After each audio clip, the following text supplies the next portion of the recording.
Meron na naman tayo natagpuan na sulit na kainan dito lang yan sa Kawit, Cavite na nag-o-offer sila rito ng tapsilog at iba't ibang mga sisling mga gar katulad netong sisling liempo at sisling steak na rib eye mga gar at big size na chicken sisling. At bukod pa dyan, syempre, para hindi ka mabitin, naka-only Java rice na rin sila. At only gravy pa, sa halagang 109 ay matitikman mo na nga.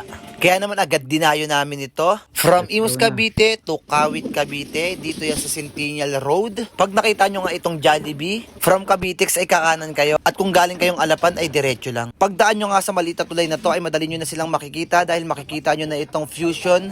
At papasok lang kayo ng kaunti dito at makikita nyo na itong simpleng kainan nila rito na kahit mag-iisang buwan pa lang sila rito ay talaga namang tinatao na sila rito at pinagpipilahan. At kung order ka nga, screenshot mo na lang at stop mo na lang tong mismong video. At tara, ipapasilip ko naman sa inyo ang napakasimpleng kainan nila pero astig. At kung saan, dito lang yan sa Fusion Sizzling Hub. At located naman ito sa 147 Gahak Road, Kawit, Cavite. At dahil wasteable naman sila, i-waste nyo na lang. At FYI, pinahanga ako ng mismong owner nitong Fusion dahil sa edad na 21 years old ay di mo akalain na meron na siyang ganitong business. Umorder na nga kami mga gar at kung sa parking area naman ay walang problema dahil sobrang lawak. At sabi nga sa akin ng mismong owner ay pet lover din siya mga gar dahil marami siyang alagang mga aso at mga pusa. At meron pa nga din daw siyang pet store sa Legion 1, Kalsadang Bago, Imus, Cavite. At habang nag-aantay nga kayo dito ng order, meron dito silang ice cream.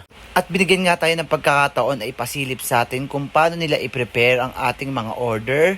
At makikita nyo dito sa mantika pa lang ay palaging bago. At ang mga nakasalang ay naglalakihang liempo, sizzling na merong rib eye, T-bone at quarter house. Tapos naka-only gravy pa at only Java rice. Kaya naman shoutout sa mga taga-Kawit Cavite at Imus Cavite, wag na kayo magpahuli sa bagong kainan na magte-trending at pagpipilahan na sigurado kung bubusugin kayo at hindi bubutas ng bulsa nyo. At kung meron namang Princess Tan sa South, meron naman ditong Joan ng Kawit Cavite. Panalo na yung serving, panalo pa yung nagsiserve. At yon, shoutout sa masipag na crew nila na si Joan. Dahil dumating na ang ating mga order, i-flex na natin yan. Meron sila ritong oversized na liempo sizzling, sizzling rib eye, at oversized na chicken sizzling mga gar. Meron din sila ritong burger steak sizzling.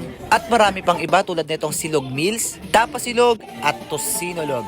Kung kanina ka pa nga nanonood, please follow and like Jan TV para sa ating food and adventure. At makikilambing na rin ako sa inyo mga gar, pa-like and share na rin itong mismong video. Kaya naman lasahan mo na yan, JB Alidon. Shoutout sa iyo at maraming salamat sa iyong reaction. Kaya naman Jacob Dominguez, lasahan mo na yan. At bigyan mo ako ng malupit na reaction. Yes, I. At honest reaction naman netong si Jandre. Ayan, shoutout sa'yo. At ang gusto niya raw i-first bite dito ang kanilang oversized na sizzling chicken. At sa mga hindi nakakaalam, nagbablog din itong si Jandre, search nyo lang. And follow and like nyo na rin ang kanyang page. At syempre, magpapahuli ba naman yan si Jan TV sa mga tikiman na yan? Kaya naman tara, lasahan na natin yan. Syempre, bago ang lahat, nagpapasalamat ako sa mga followers ko. At sa mga bagong magfa-follow pa lang, maraming salamat. Hanggat andyan kayo palaging nanonood at sumusuporta, tutuloy-tuloy lang tayo. At pagtapos nga namin kumain ay napakadami pa rin nagpuntahan at pumila. Kaya naman hanggang dito na lang. Maraming salamat. Sheesh!